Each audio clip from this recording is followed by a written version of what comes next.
Hello दोस्तों, welcome to my new video.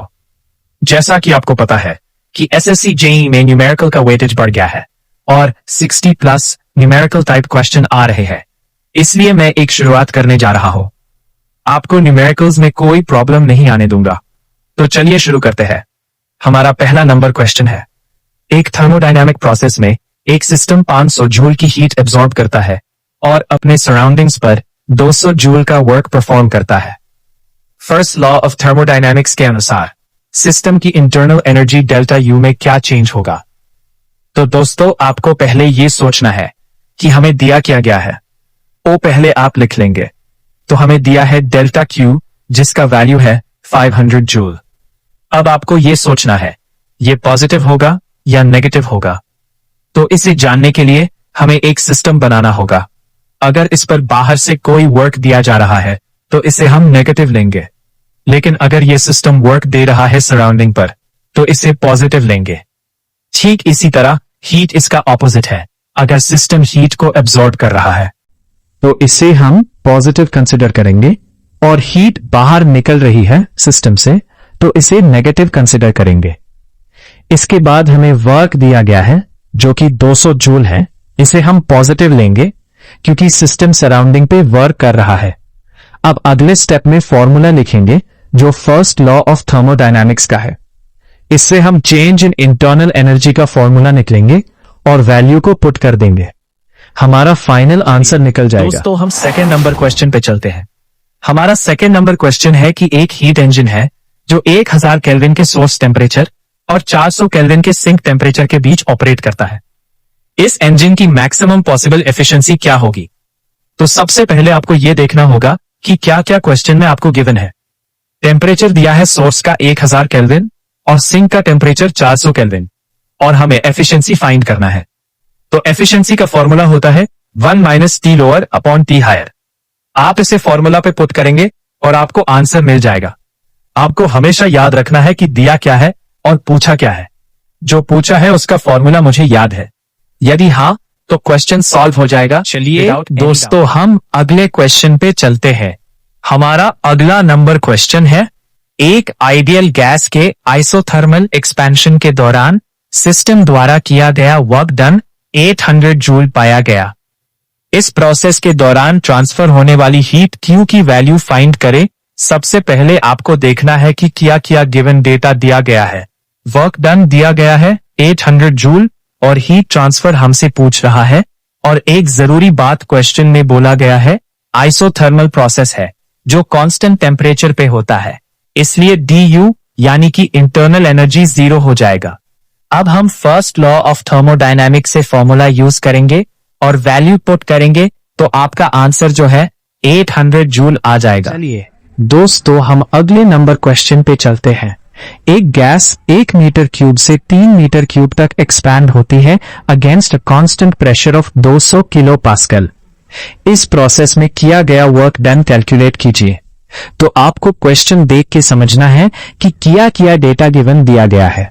Initial volume 3 metre cube और final volume 1 metre cube दिया गया है, और प्रेशर 200 किलो पास्कल दिया है, और हमसे वर्क डन फाइंड आउट करने बोला है। तो आप जानते होंगे कि क्लोज सिस्टम के लिए वर्क डन का फॉर्मूला PdV होता है। तो वैल्यू को फॉर्मूला पे पुट करेंगे और हमारा फाइनल आंसर 400 किलो जूल निकल जाएगा। क्वेश्चन पे चलते हैं।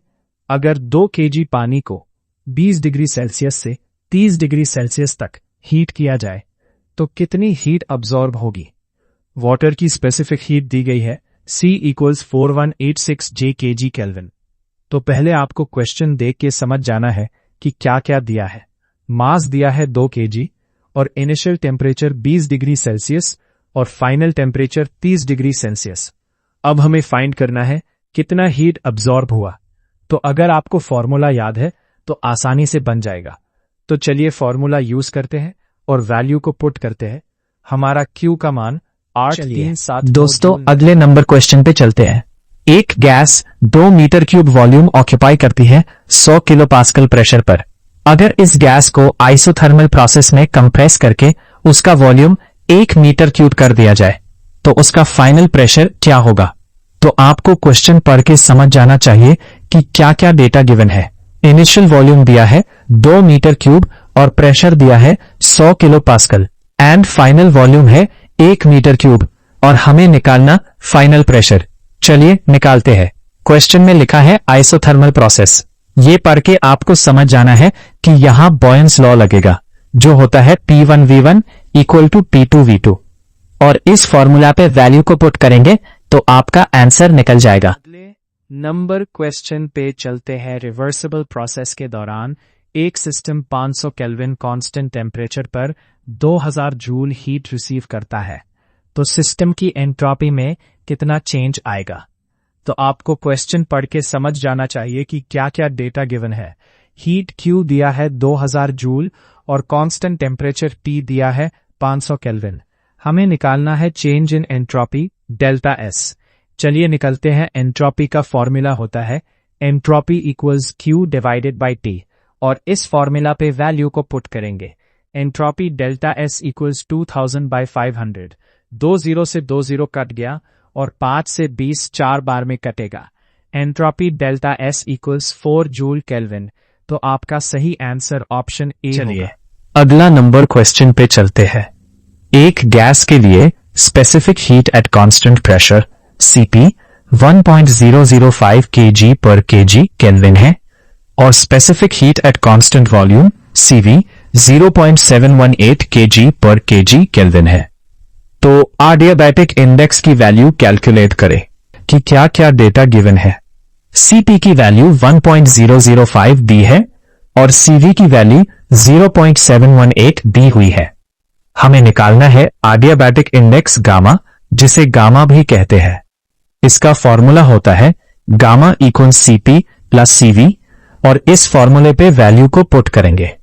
y इक्वल्स 1.005 पर 0.718। जब आप इसको डिवाइड करेंगे तो वैल्यू आएगी 1.399, जिसे राउंड ऑफ करके 1.4 लिख सकते हैं। y इक्वल्स 1.4, तो आपका सही आंसर ऑप्शन सी होगा।